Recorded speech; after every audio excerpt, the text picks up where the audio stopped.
Hello সবাইকে, আসসালামু আলাইকুম। তোমরা সবাই কেমন আছো? আশা করি তোমরা অনেক ভালো আছো। আর আলহামদুলিল্লাহ আমিও অনেক ভালো আছি। আজকে তাড়াতাড়ি ঘুম থেকে উঠেছি এই কারণে, কারণ আমার একটা পার্সেল এলো এই শাড়িটা। তো এই শাড়িটা তোমাদেরকে কেমন লাগছে অবশ্যই কমেন্ট করে জানাও। আর যদি লিংক লাগে আমি তোমাদেরকে দিয়ে দেবো। তো আমি শাড়িটা পেয়ে খুবই স্যাটিসফাইড। তো শাড়িটা আসার পর আমি আর ঘুমাইনি, কারণ আজকে ভাবলাম যে উঠেছি যখন তাড়াতাড়ি আর ঘুমাবো না। তো চলো কাজবাজ করা যাক, কারণ আমার মেয়ে এখন ঘুমাচ্ছে।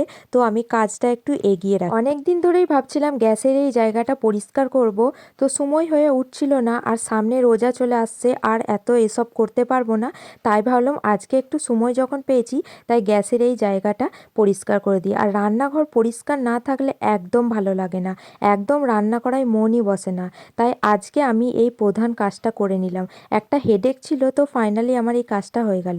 তো চলো, এদিকে ভাতও ফুটতে দিয়ে দিয়েছি, আর এদিকে দুধওয়ালা এসেছিল, দুধও ফুটানো হয়ে গেছে। তো রান্না করা যাক। ফ্রিজে মাছ মাংস কিছুই ছিল না, ওই জন্য ভাবলাম যে ডিমই রান্না করি। ওই জন্য আমি আলুগুলোকে ভালো করে ভেজে নিচ্ছি, কিন্তু আমার অবশেষে ডিম রান্না করা হলো না। কেন হলো না একটু পরেই তোমাদেরকে বলছি।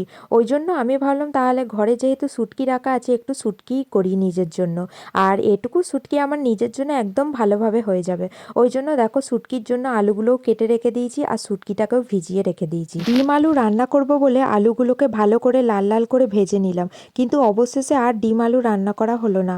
কারণ হলো এটাই, দেখো একটা ডিম তো খারাপ বেরোলো, আর একটা ডিম এতটাই নরমভাবে সেদ্ধ হয়ে গেছিলো যে রান্না করাই যেত না। ওই জন্য শুধু মুখেই খেয়ে নিয়েছিলাম। তারপরে আমার আব্বা এলো, আর দেখছি মাছ নিয়ে এলো।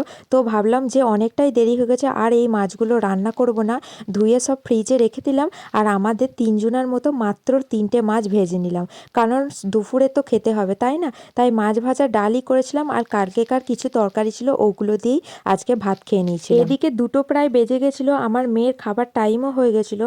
ওই জন্য তাড়াতাড়ি করে মাছ ভেজে নিলাম আর ওকে খাইয়ে দিলাম। দেখো ওকে এখন দুপুরের খাবার খাওয়াচ্ছি।